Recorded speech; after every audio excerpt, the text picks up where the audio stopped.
Throughout history, many cultures have embraced the belief that suffering is a necessary path to personal strength. This idea is often encapsulated in the famous Nietzschean quote, "What does not kill me makes me stronger." Such sentiments are frequently repeated in literature, media, and everyday conversation, shaping how we perceive adversity and resilience. However, this widespread notion deserves closer examination. Is suffering truly the catalyst for growth, or can it sometimes hinder our well-being? In this video, we will challenge the assumption that hardship automatically leads to strength, exploring its origins and implications. By questioning this cultural obsession, we aim to uncover a more nuanced understanding of the relationship between pain and personal development. The concept known as the gospel of suffering reflects a widespread belief that enduring hardship inherently leads to strength and triumph. Media often amplifies this narrative by celebrating comeback stories, portraying individuals who overcome adversity as heroes. Society, in turn, tends to glorify these journeys, suggesting that suffering is not only necessary but also transformative. However, this perspective can oversimplify the complex realities of personal struggle. It assumes that adversity automatically breeds invincibility, overlooking the varied outcomes and challenges people face. By examining this narrative, we can better understand its influence on cultural attitudes toward resilience and recovery.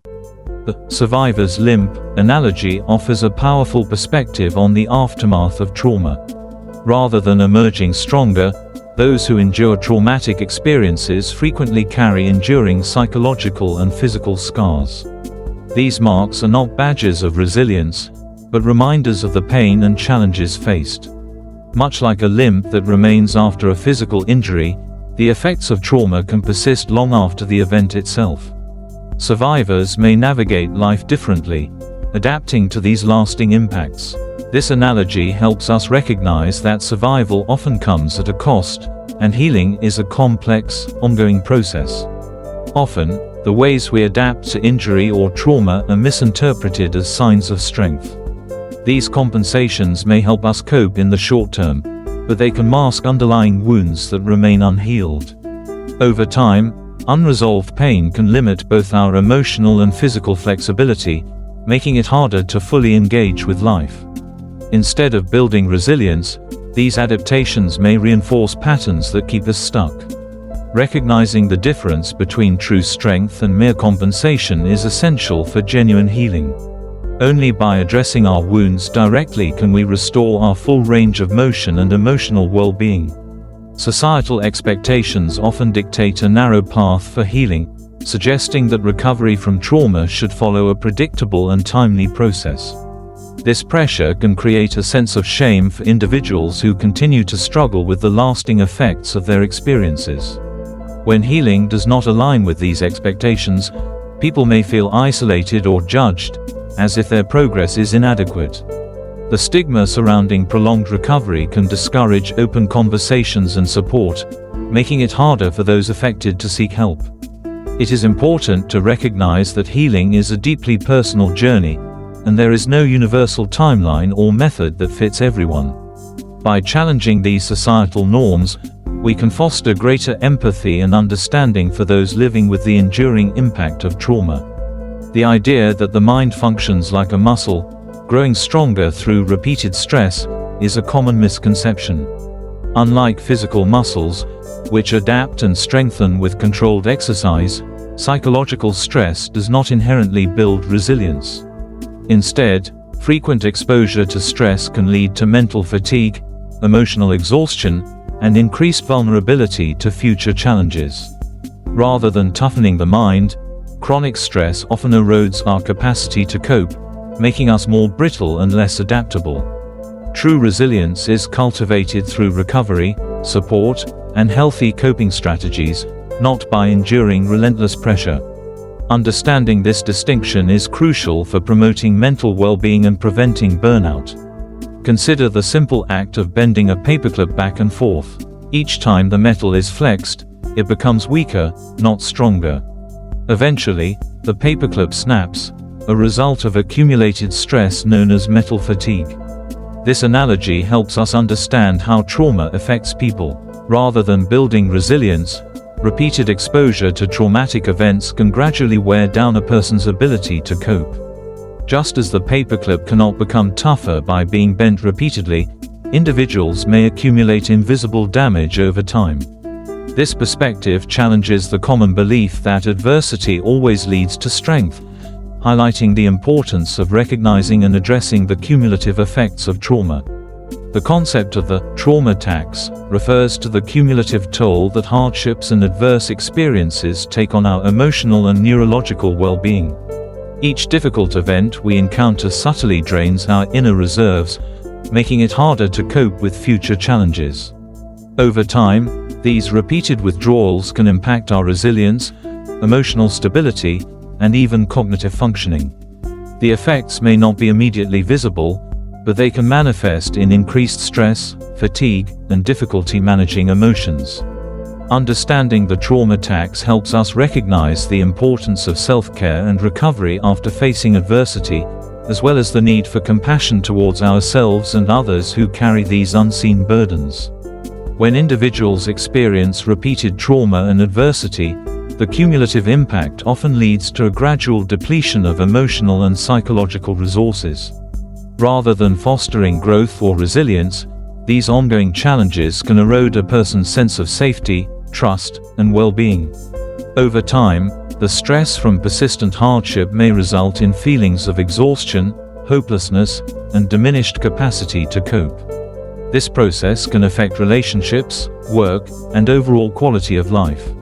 While some may find ways to adapt, the typical outcome is a sense of being worn down rather than strengthened.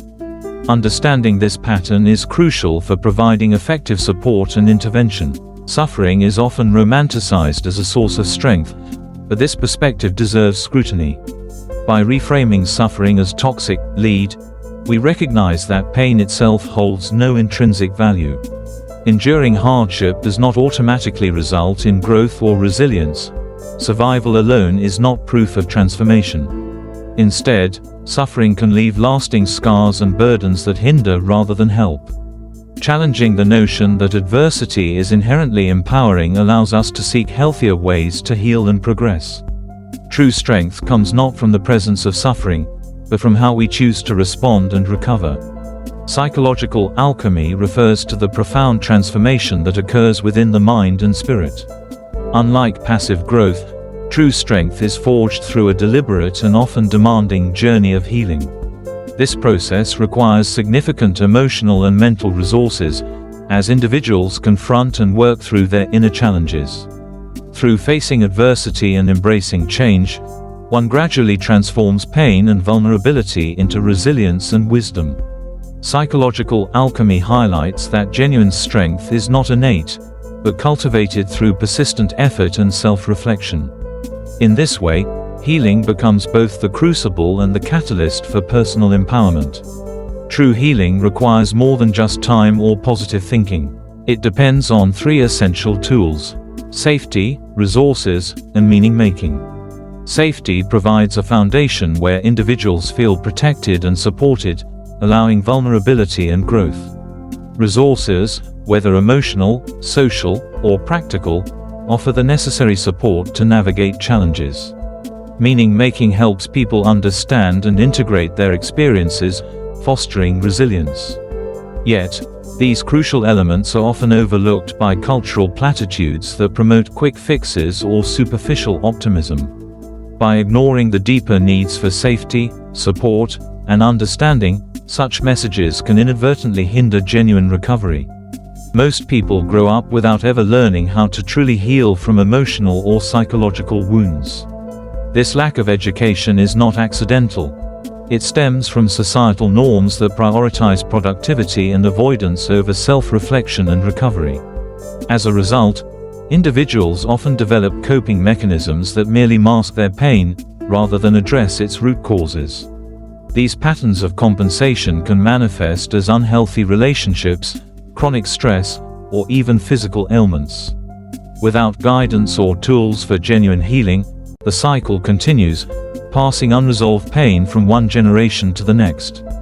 The absence of healing education leaves many feeling stuck, unable to break free from habits that no longer serve them. Ultimately, this gap reinforces a culture where suffering is normalized and true well-being remains out of reach for many. Introducing a new mantra: what you successfully process can make you wiser. This perspective encourages us to move beyond mere endurance, shifting our focus toward integration and conscious healing.